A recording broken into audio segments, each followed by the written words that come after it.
Welcome to the Methode Electronics fourth quarter fiscal 2025 results conference call. At this time, all participants are on a listen-only mode. A question-and-answer session will follow the formal presentation. If anyone should require operator assistance during the conference, please press star zero on your telephone keypad.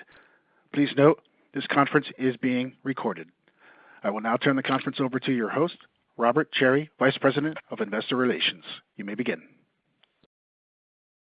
Thank you, Operator. Good morning, and welcome to Methode Electronics fiscal 2025 fourth quarter earnings conference call. For this call, we have prepared a presentation entitled Fiscal 2025 Fourth Quarter Financial Results, which can be viewed on the webcast of this call or found at methode.com on the Investors page. This conference call contains certain forward-looking statements, which reflect management's expectations regarding future events and operating performance, and speak only as of the date hereof. These forward-looking statements are subject to the safe harbor protection provided under the securities laws. Methode undertakes no duty to update any forward-looking statement to conform the statement to actual results or changes in Methode's expectations on a quarterly basis or otherwise. The forward-looking statements in this conference call involve a number of risks and uncertainties. The factors that could cause actual results to differ materially from our expectations are detailed in Methode's filings with the Securities and Exchange Commission, such as our 10-K and 10-Q reports. On slide 4, please see an agenda for our call today. We will begin with a business update, then a financial update, followed by a Q&A session. At this time, I'd like to turn the call over to Mr. John DeGaynor, President and Chief Executive Officer. Thanks, Rob, and good morning, everyone. Thank you for joining us for our fourth quarter earnings conference call. I'm also joined today by Laura Kowalczyk, our Chief Financial Officer. Let's start with the key messages. Please turn to slide 5. In my first 12 months, we have achieved a great deal, even if there is still much more to do. We've built a strong team and stabilized the organization. The way in which the leadership team and I have been talking about our activities and priorities over this first year is all about earning the right with our shareholders, our customers, and ultimately with more than 7,000 people that work for Methode.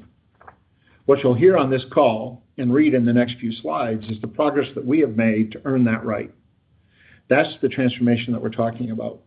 To earn the right to write the future story, we must first get the foundation correct.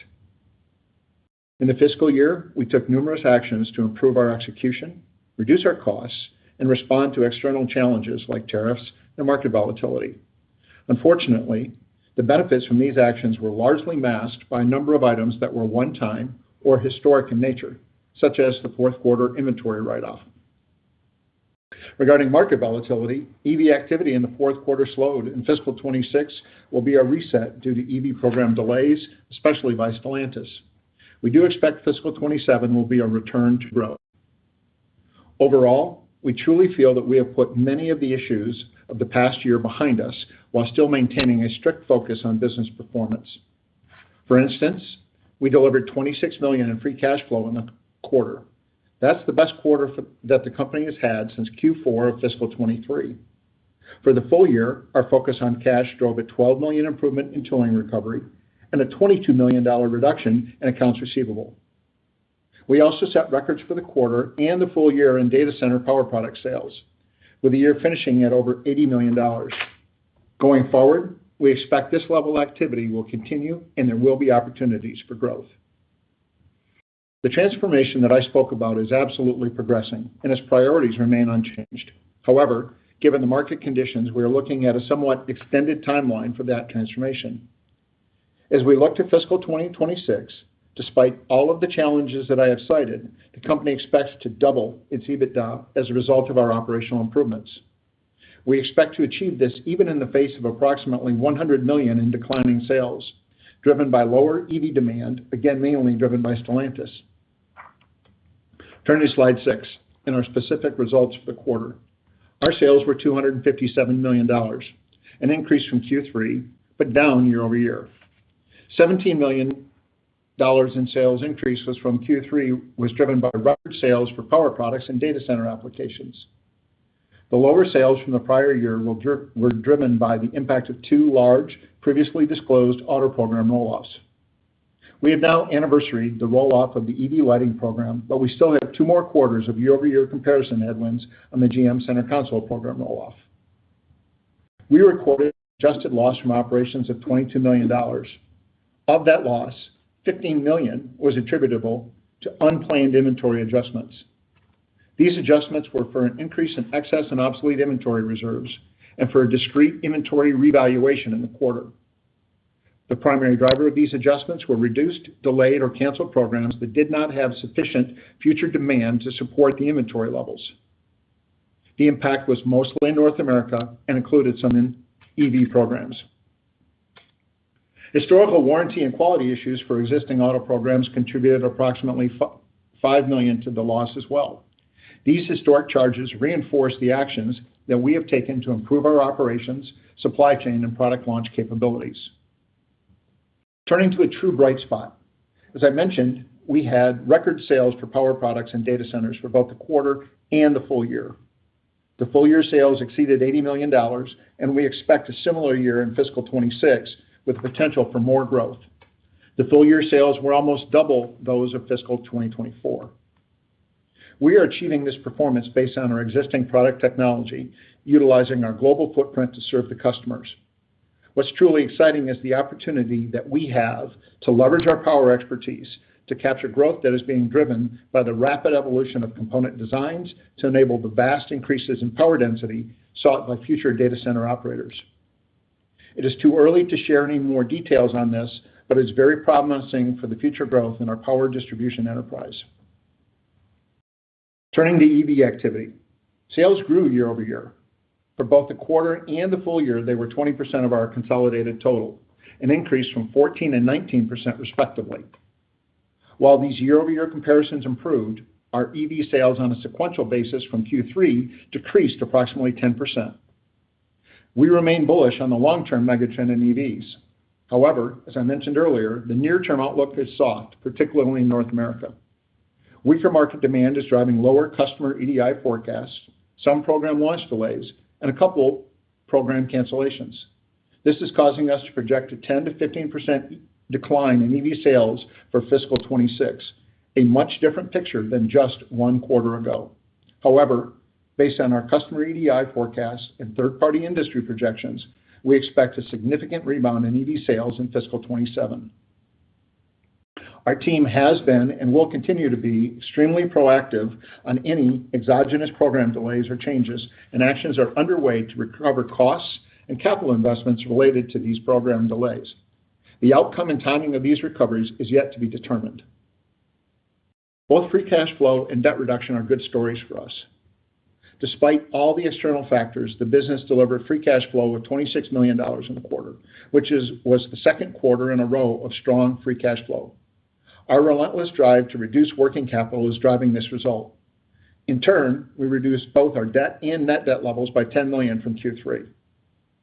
We also generated more free cash flow than the prior year Q4, despite $20 million less in sales. This is another clear indicator of an organization whose operating efficiency is improving. Lastly, our primary focus continues to be on improving operational execution and successfully launching the large pipeline of new programs. As we've communicated before, we are in the midst of a record 2-year new program launch window. In fiscal 25, we launched 22 new programs. We expect to launch another 30 new programs in fiscal 26.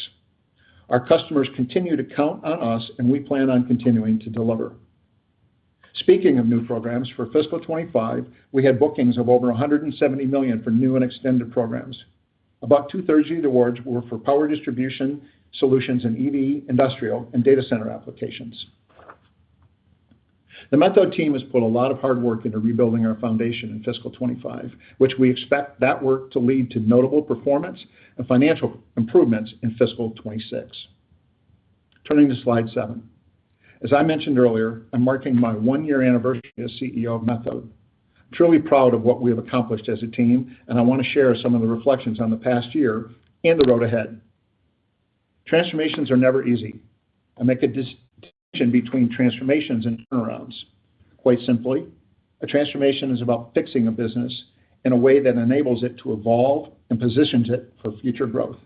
A turnaround is basically just fixing the business back to some status quo. The Methode journey is undoubtedly a transformation. Like any journey, the path is not smooth nor linear.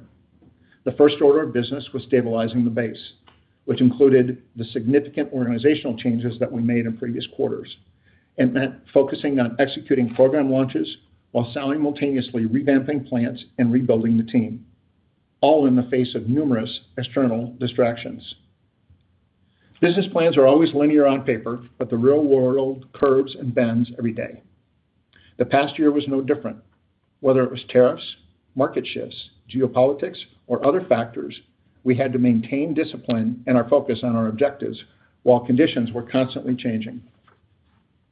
We worked hard to remediate practices that had atrophied or institute practices where they didn't exist. We now have better visibility into the business and are driving more global collaboration and efficiency, especially around engineering, product management, and supply chain. The work is showing in many areas, but is exemplified in our improved working capital, especially around AR and inventory. As we rebuild our foundation, it positions us well to leverage synergies and utilize core competencies to align with market megatrends like data centers and EV. We can also then optimize our footprint and reevaluate the composition of our portfolio. While the financial results are not yet what we want, our team has accomplished much over the past year, and our foundation has been laid for us to drive consistent and improved execution. On slide 8, I want to spend a little more time giving you an update on our transformation. At a high level, this slide maps out where we are at and where we are going. First and foremost, we've put in the work to improve our fundamentals and reset performance. It can be seen in 100 basis points worth of gross margin improvement, $9 million worth of SG&A reductions, and $12 million worth of tooling recoveries, all fiscal 25 year-over-year improvements.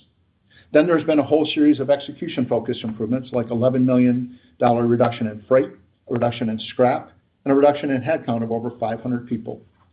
All of this complements the execution of customer pricing actions, supplier cost reductions, and material sourcing actions. None of these activities could have been done without the reset of nearly all of the executive leadership team, the reset in talent lower in the organization, as well as bringing in some specific outside help. However, in order for the organization to be a stable, long-term, execution and growth-focused organization, it has to have internal capabilities, especially in plant operations, engineering, and the supply chain. Talent and solid fundamentals are yielding improved rigor and discipline in the way in which we procure material, operate our plants, in our launches, and in the way in which we develop new products from an engineering standpoint. What that leads to is a change in culture for a company that's almost 80 years old. There's been a lot of change at Methode over the decades. What we're trying to bring back is more of a one Methode approach, working much more collaboratively and much more globally, leveraging our best practices to drive numeracy and cost consciousness down throughout the organization and to really drive a sense of urgency. Turning to slide 9. So how do we continue to earn the right from here? First, we continue our foundational actions to successfully launch programs, drive improved operational execution, and accelerate lower-level team rebuilding, all of which will be enabled by our new global engineering and product management teams. Second, we keep refining the organization to harmonize it to market opportunities. That includes the right sizing of plants and headcount. It also includes footprint consolidations. And finally, we take actions to address our structure and capital discipline, like reducing our board size from 10 to 7 directors, relocating our headquarters to an already owned Methode facility, reducing our dividend, and reviewing our product portfolio. All of these actions support Methode's core business in data centers, EV, and lighting, which provide an attractive foundation for value creation in fiscal 26 and beyond. While the transformation is certainly about improving execution and reducing cost, it is also about driving innovation. What drives competitive advantage at the end of the day is the ability for an organization to redeploy the knowledge, resources, and capital it gains from its everyday business into new products and markets. Methode is systematically taking this proactive approach, whether it is digging deeper into the power needs of our data center customers or optimizing our footprint and portfolio for what the customers and the business will need in the future, we are working hard to refine our business model. We will continue to highlight the milestones on this transformation journey, but it does take the passage of time to be fully appreciated and valued. Everything that I've shared with you today gives us confidence to not only provide guidance for fiscal 26, but to project a doubling of our EBITDA from fiscal 25. Laura will share more details in our guidance later. In summary, I firmly believe that our 2025 actions have positioned Methode for success in 2026 and beyond. At this point, I'll turn the call over to Laura, who will provide more detail on our fourth quarter and full year financial results. Thank you, John, and good morning, everyone. Please turn to slide 11. Before I address the financial results, relative to U.S. tariffs, please note that I will be referring to only the tariffs enacted this calendar year and prior to any specific tariff announcements from this week. First of all, we have had a cross-functional team meeting daily on tariffs from day one. This has not only helped us to navigate the situation, but has also helped to foster team collaboration and drive deeper understanding of how we run our business. From an exposure standpoint, our U.S. sales of imported goods are approximately $265 million, which is our sales that are potentially exposed to U.S. tariffs. This is approximately 25% of our annual global sales. The large majority of those sales come from goods imported from Mexico.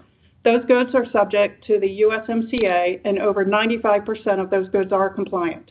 As a result, we are not subject to incremental tariffs on those compliant goods. For everything else, we are targeting 100% mitigation, either by passing tariffs through to the customer, leveraging our global footprint to reduce the tariffs to the greatest extent possible, or making changes to our supply chain. To be clear, we've communicated to all of our customers that we expect 100% tariff recovery or mitigation. And to be even more clear, this 100% tariff recovery or mitigation expectation also applies to any new tariffs. The work that the team has done from day one was foundational to dealing with potential future circumstances as well. This is a great example of the One Methode collaboration that John mentioned. Lastly, we are utilizing our global footprint to capture opportunities as a result of our geographic position relative to competitors. Please turn to slide 12. The fourth quarter net sales were $257.1 million compared to $277.3 million in the fiscal 24, a decrease of 7%. On a sequential basis, sales increased 7% from the fiscal 25 third quarter. The quarter saw record sales of power products into data center applications. This was the second quarter where the full impact of the GM center console roll-off was felt, but it was also the last quarter to have any impact from a major EV lighting program roll-off. We also experienced sales weaknesses in commercial vehicle and off-road lighting applications. Fourth quarter adjusted loss from operations was $21.6 million, a decrease of $11.8 million from fiscal 24. On a sequential basis, adjusted loss from operations declined $20.3 million from the fiscal 25 third quarter. Please see the appendix for all reconciliation of all adjusted measures to GAAP. In the fourth quarter, the company recorded an excess and obsolete inventory expense of $13 million, mainly in the automotive segment, and a discrete inventory revaluation of $2.2 million. As John described, the excess and obsolete expenses were related to reduced, delayed, or canceled programs that impacted future demand projections. The effect of excluding these two impacts, totaling $15.2 million in the quarter, can be seen on the chart. The lower sales had a $6.2 million impact on the year-over-year comparison. A partial offset was a $4.2 million year-over-year improvement in S&A. Overall, the inventory adjustments had a significant impact on the quarter and masked operational improvements. Please turn to slide 13. Shifting to EBITDA, a non-GAAP financial measure, fourth quarter adjusted EBITDA was a negative $7.1 million, down $12.4 million from the same period last year. On a sequential basis, adjusted EBITDA declined $19.4 million from the fiscal 25 third quarter. As with loss from operations, the inventory adjustments and lower sales drove the year-over-year decline. They were only partially offset by a reduction in S&A and other operational improvements. Please turn to slide 14. Fourth quarter adjusted pre-tax loss was $28.6 million, a decrease of $14.8 million from fiscal 24. On a sequential basis, adjusted pre-tax loss declined $21.3 million from the fiscal 25 third quarter. Again, the inventory adjustments and lower sales drove the decline year over year. Excluding the inventory adjustment impacts, operational execution improvements minimized the year-over-year impact despite sales being $20 million lower. Historical warranty and quality issues in Europe for existing auto programs contributed $4.5 million to the loss as well. Fourth quarter adjusted diluted loss per share was 77 cents, down 54 cents from the prior year and down 56 cents from the fiscal third quarter of 25. Overall, while operational improvements helped minimize the impact, our fourth quarter loss was primarily driven by the inventory adjustments. Please turn to slide 15. The fourth quarter's net cash from operating activities was $35.4 million as compared to $24.9 million in fiscal 24. Fourth quarter capital expenditure was $9.1 million, unchanged from fiscal 24.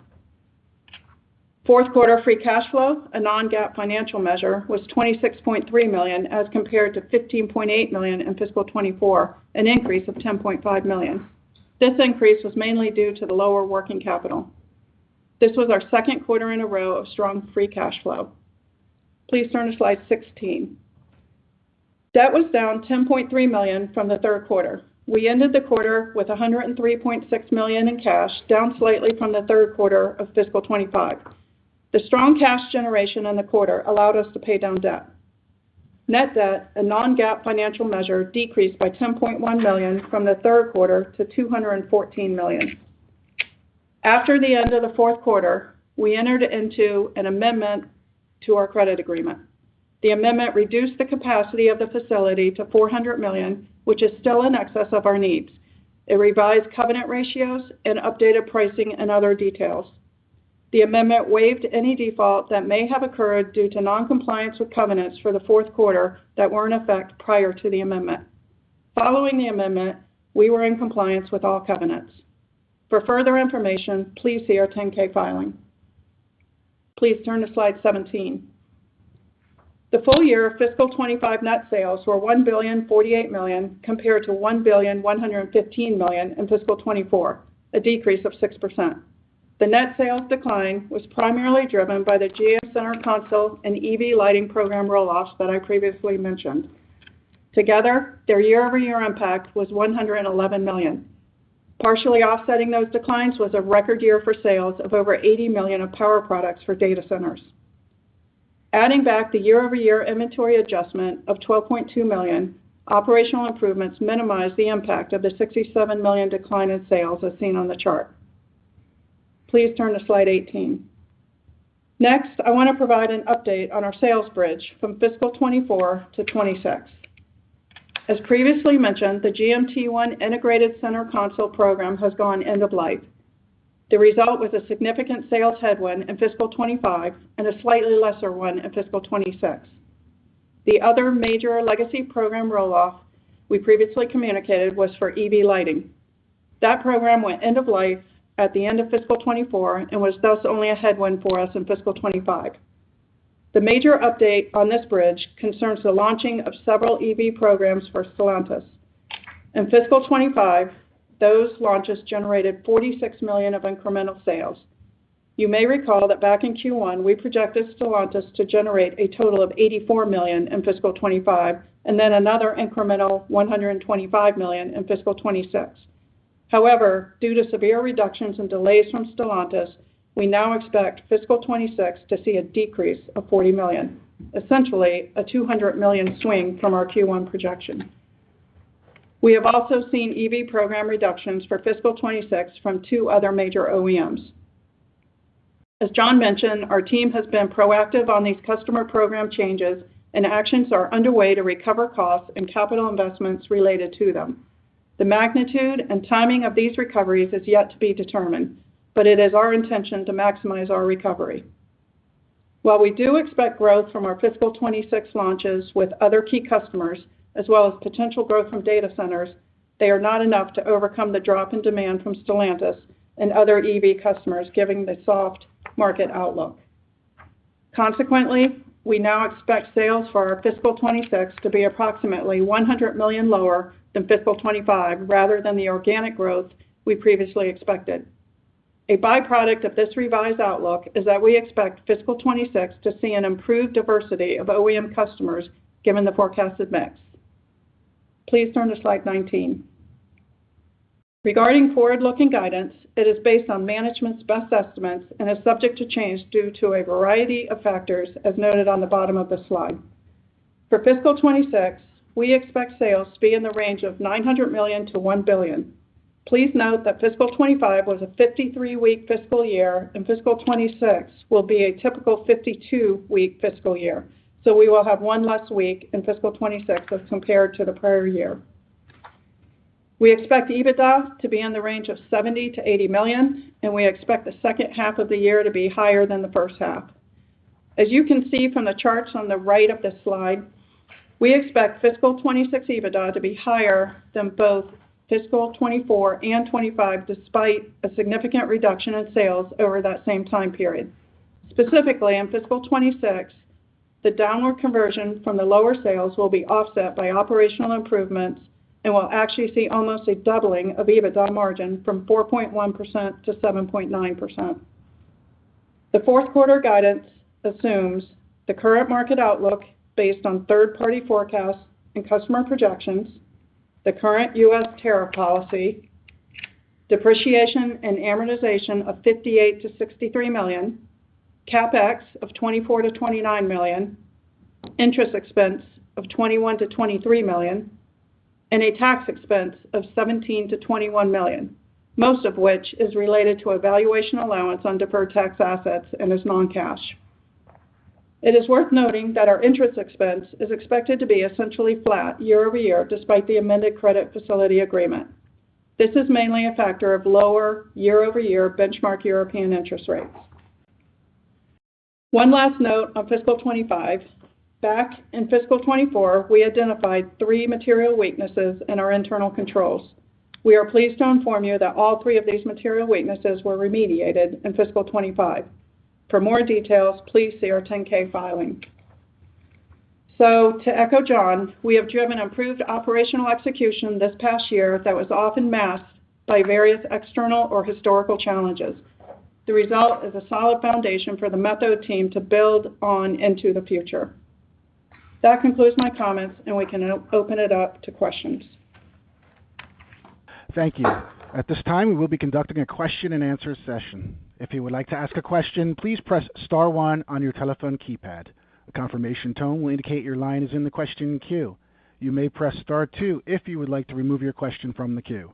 For participants using speaker equipment, it may be necessary to pick up your handset before pressing the star keys. One moment, please, while we poll for questions. Once again, please press star 1 if you have a question or a comment. Our first question comes from Luke Junk with Baird. Please proceed. Good morning. Thanks for taking the questions. John, hoping to start with, certainly the key message this morning that you expect sales to come down $100 million, but EBITDA to go in the opposite direction and rise into fiscal 26. I'm just trying to understand some of the key earnings levers at a high level, given that sales decline. I would assume most of the improvement we should be thinking about operationally would be within automotive, and I guess if I look at what's going on in that business exiting this year, pretty weak jumping off point coming out of 4Q fiscal 25. Even if I back out the inventory charges and warranty quality expense, know you're still launching more programs. So how should we just, think about balancing cost saves versus some incremental costs coming in the P&L for launches? Thank you. Thanks, Luke. And by the way, good morning. Thanks for your question. I think we talked about some of the base performance improvements during my section. Laura will give you a little more detail on the bridge on the top level. we've done a lot to improve how we launch, and so I think the incremental costs, if you will, for these new launches, I've got less concern about. The challenge that we have is our reaction, our ability to react in such short order to a fairly significant drop in demand on the EV side makes the revenue hole a little more stark. But if you think about the one-off expenses that would give you confidence in why 2026 should be so much better, we talked about the warranty reserve, and while we talked about $15 million in the quarter, full year is $22 million. We had $12 million worth of quality and warranty issues in fiscal 2025. We had $9 million worth of AlixPartners and $5 million worth of legal expenses and another $3 million worth of restructuring. All of those things are either eliminated or improved year over year as a basis for our guidance. So there are one-off things that are eliminated, and there is expectations of performance based on what we see in the plants and what we see in our supply chain and what we see in our launch execution that give us the basis for why we believe we can on lower sales double our EBITDA.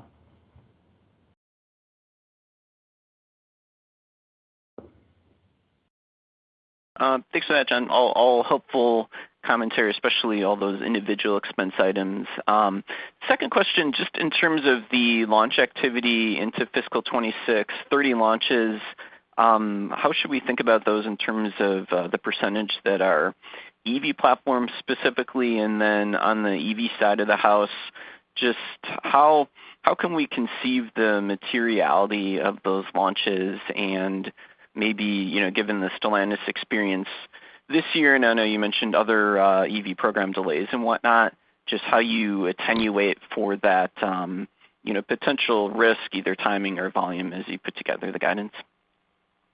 Well, so as we've said each time, we have used third party as a basis for how we give our guidance. So we tried to tie back and sense check, what our customers told us with third party evaluations, and that's what's in the guidance. As we said, EV as a percent of sales is 20% this year, and will actually, the challenge that we have is in past quarters, we've talked about it being an expansion year over year. Now we're talking about it being relatively flat based on some of the program delays or cancellations. What we have, however, is we have other areas where we're driving growth, and we have the ability to use our footprint. Some of the tariff challenges have highlighted actually the power of our global footprint to deliver on power products, and we're taking advantage of that, and we'll continue to take advantage of that on the data center side from a power side. So some of the investment that was made for EV programs, particularly in our North American footprint, we're actually going to put to work the capabilities there. We're going to put to work to support our data center customers. So the attenuation that we've done is there's been a series of headcount reductions and cost reductions that have been taken against the EV programs where there have been delays or where there have been cancellations. We are going back to customers, as we talked about. That's the second piece of the attenuation. And then the third side is finding other ways to utilize our engineering capability and our fixed assets to support other markets that we touch, and that's particularly on the data center side. Mm-hmm. Just to be clear, so totally get what you're saying in terms of checking customer schedules with third-party data in terms of EV launches. Should we think that you're then haircutting that further as well, or are you mainly kind of relying on that third-party data? No, I mean, when we say sense checking it, we're trying to take multiple sources of data and be as conservative as possible without. I'm not a big fan of haircutting it on top, because then it comes down to our judgment as opposed to a compilation of expert judgment. So we look at it, try to use the best sources of data that we can get and make an evaluation from there. But we don't, unless we have better information, that's where communications with customers and other things. Unless we have validated better information, we don't just take haircuts. Understood. Last question for me, just on the balance sheet, Laura. Can you help us understand the leverage waiver? I think that's in effect until the late July, early August next year. I know it was discussed qualitatively in the 10-K, but I didn't see any specifics yet. As far as the leverage, our covenants were relaxed through next year, and we feel confident that we will meet those covenants over the next year. Yeah, what specifically is the covenant level, Laura? Can you say? Yeah, it is starting at 4.25 for Q4 of fiscal year 25, and then is at 3.75. That was before the amendment. After the amendment, it is at 4.25 in Q1, and then goes up after that. Okay, I can take that offline. I'll leave it there. Thank you. The next question comes from Gary Prestopino with Barrington. Please proceed. Yeah, good morning, everyone. Morning, John, a lot here, all right? So first of all, what I want to ask is, and I think I know the answer to this question, you didn't back out these inventory charges in adjusted EBITDA. So that $7 million that you did in adjusted EBITDA, you would add back that $15 million to get kind of a recurring number on EBITDA? Yes. We did not adjust those out, Gary. Did you not adjust those out because of why? I mean, it's a non-recurring charge. I just want to get an idea of what the thought process there is. It something with you can't adjust that out? So I'm not the best accounting person, but based on our judgment, it's an operational issue, and so that we don't back those things out. That's why we tried to make it very clear to you and all of our shareholders that these are one-time events, even if we didn't adjust them out. Okay, that's fine. And then you went very quickly through all the one-time items in fiscal 25. So could we just take that slowly? You had $15.2 million of inventory. What else did you have there? I think you cited 4. So the 15.2 is just in the quarter. Right. The total inventory reserve in fiscal 2025 is $22 million, and we had $12 million worth. So $22 million of inventory reserves. Mm-hmm. $22 million worth of inventory reserves, $12 million worth of warranty and quality charges, $9 million for AlixPartners, $5 million worth of legal expenses, and $3 million of restructuring charges. Jesus. Okay, and $3 million restructuring. All right. Okay, that's fine. And then if I know Luke kind of asked this question, but I want to get an understanding of these 30 new awards that you got in 25. How much of those are dealing with the EV market itself? It's in our 10K from a detail standpoint, but I believe it's about 50% of the total. What we talked about, and we talked about in the conversation, that from our booking standpoint, our bookings are about 2/3 power products, be that across the board. So yes, it still is overweight from an EV standpoint, about 50%. But I'm actually really pleased on where we are with regard to our split of bookings and the opportunities for growth in data centers. I think it's important to note, if we think about 2024 versus 2025, a doubling of our data center revenue, and the opportunities that we talk about briefly with regard to 2025 versus 2026, I think it gives us the ability to better balance the business than where we were 12 months ago. Are these new EV awards still with Stellantis? No. Okay. As we talked about, we've got launches around the world, Asia, Europe, as well as a couple of programs in North America with other customers. But if you look at the bridge that Laura has, I believe it's on slide 18. Right. That shows you that we have had to haircut the majority of the launches in North America, not just the Stellantis launches. The Stellantis launch is the biggest impact. but there are other launches that have been delayed with other customers. So we're having conversations with all of our customers with regard to how do we offset what we've done for these launches. Okay, and that's what I wanted to go back to this bridge, because a lot of numbers here, but I just want to get an idea of the Stellantis. So as of fiscal Q1 25, you thought you were going to get $84 million of Stellantis revenue. As of Q4, that actually materialized to $46 million. Is that correct? Correct. Okay, so then if we go to the next slide, you have $125 million of Stellantis revenue in that number, and that was what you figured you would. I'm trying to understand going from side to side here. So it looks like to me, excuse me, John, I don't want to. Looks like you almost had a $165 million reduction in what you expected from Stellantis. That's exactly right. It's actually more than that. It's roughly $200 million. So the way to think about it, Gary, is, and it's the way to think about this for all the investors is this wasn't something that was foreseeable, because if you look at what the customer was talking about as well as IHS in January of 2025. Now I'm not talking fiscal. Now I'm talking calendar. January 2025. The volumes for those programs were between large and frame. The two big Stellantis programs were combined 169,000 vehicles.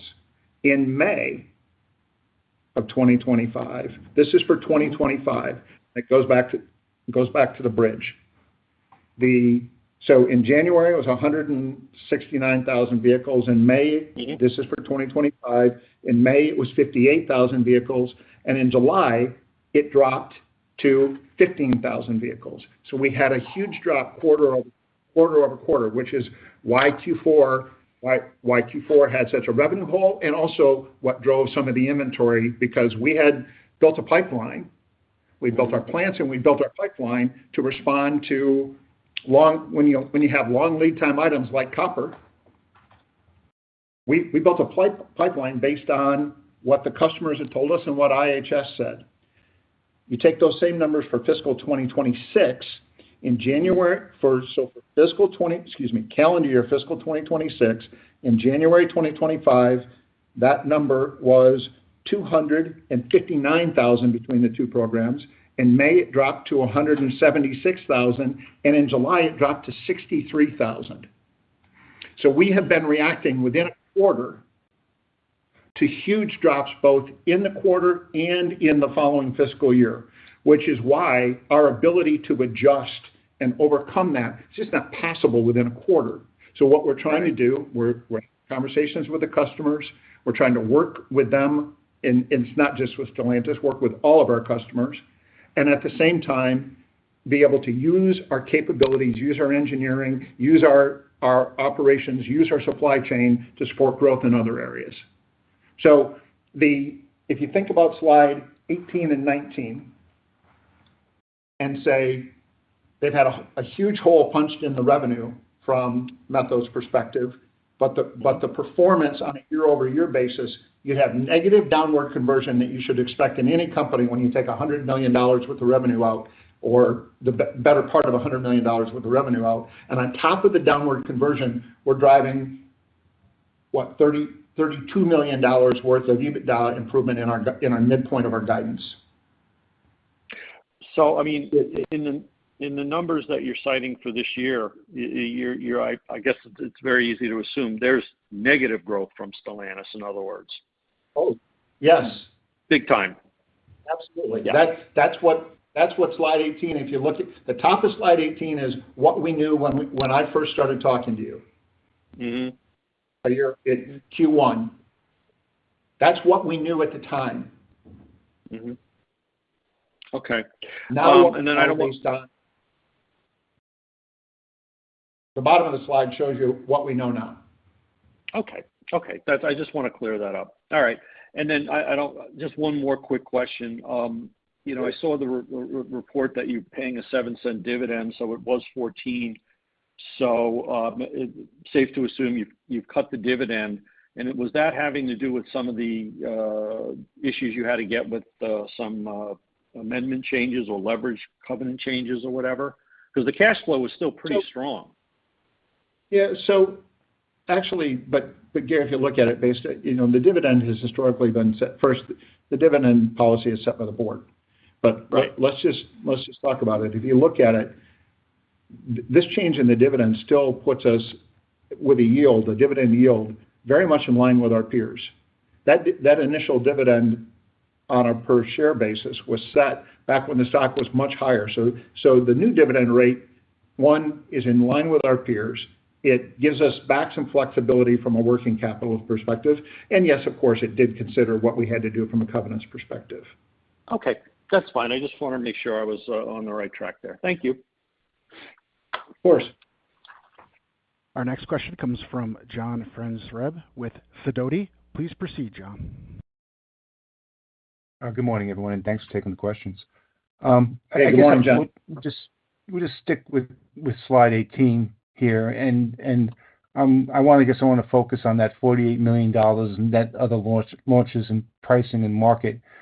I guess my biggest curiosity is how much of that $48 million has pricing benefits embedded in.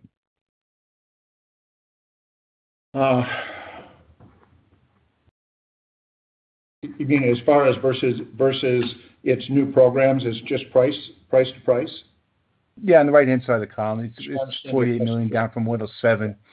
I'm just curious how much is pricing, because I figure that's going to be one of the hardest things to execute. Yeah, no. It's not that. This is, as we said to you, we've had other programs that have either been delayed or canceled. So the downdraft between the 107 and the 48 is due to delays or cancellations. Pricing is incremental plus. Data centers is incremental plus. So what you have to look at is the combination of the Stellantis plus the other delays. It's basically a hole that's been punched in our revenue plan based on largely North American EV program delays or cancellations, not pricing that we didn't get. Okay, right. Which brings me to my other question. With so much of the revenue coming out of the automotive side of the business, does that suggest that you're assuming growth in the industrial side of the business in the coming year? Yeah, it does, and not only does it assume growth, but what you'll see is you see that ultimately this business is going to be about 50% automotive and 50% other.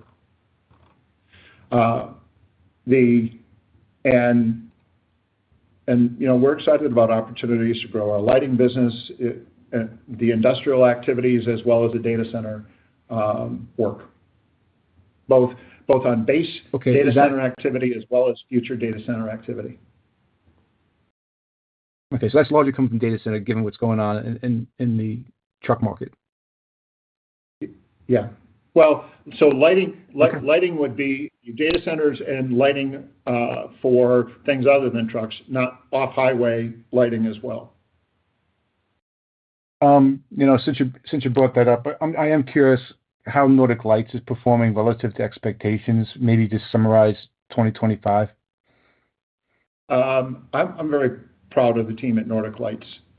Auntie and the team there do a fantastic job in a challenging market. The base market, they're not the equipment suppliers aren't blowing the doors off, but Nordic Lights is performing well, and the team there has been a good addition. And as we talked about briefly with some of the engineering and program management changes, the team at Nordic Lights is actually contributing more broadly within broader Methode. I'm pleased with it. Good to hear. Question about slide 9, so we can move forward from 18. It seems like there's. Sure. It sounded to me as if there's still more to come, right? The 2026 priorities, including further plant consolidation, SG&A right sizing, portfolio review, things of that nature. Can you give us a sense of some of the timing of those projects? When do you expect to execute or realize them? Are they all going to materialize in 2026? Any kind of better, more color would be appreciated. Well, the program launches and the operational execution and the team rebuilding, that first one, those foundational actions, those are ongoing, and of course, we expect them to impact in 2026. Plant and SG&A right sizing, we're in the process of that right now. None of them are large enough where they would be 8K-able announcements, but we're moving forward with those activities in each of our sites and each of our regions to size the business based on what product development we need and where we're going. Aligning the portfolio, more to come on that, but I expect activity to happen within the fiscal year. And addressing the business structure, the board size reduction, that will happen after the annual meeting in the next forthcoming months. The headquarters relocation, we expect to have done within fiscal 2026. We talked to you about the dividend adjustment and, as I just said, the portfolio review. So yes, these are all things that we're actively working on in fiscal 2026. Okay. Most of my other questions were already answered. Thank you. I'll get back into queue. Thanks, John. We have a follow-up question coming from Gary Prestopino with Barrington. Please proceed. Yeah, I just wanted to kind of ask, just for our purposes of modeling, and I don't want to get too specific, but on a sequential basis, I mean, how are we looking at the sales plotting out quarter to quarter sequentially? Should we expect the same seasonality that we saw a couple of years ago, or is there something here where you're going to it just kind of puts out where it just constantly gets better as we go along in the year?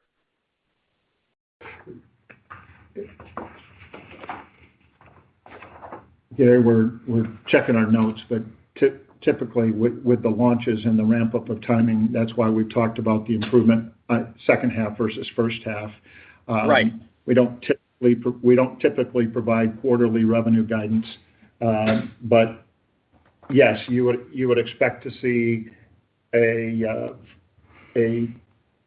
there is a level of seasonality, particularly in Q3, because of our Q3 being with holidays, but a fairly significant step up in Q4 versus Q1. Okay. So the answer would be that probably sequentially we're going to continue to see increases as we go along. Yeah. And the back half of the year is where you're really going to shine. Okay. That's fine. Thank you. Thank you. We have reached the end of the question and answer session, and I will now turn the call over to Jon DeGaynor for closing remarks. I want to thank everybody for your attendance today. I'll just conclude it by saying we're really proud of what we've achieved in 2025, and we know that we have a lot more to do in 2026, and we look forward to speaking with you in the next earnings call to describe that progress. So thank you all. This concludes today's conference, and you may disconnect your lines at this time. Thank you for your participation.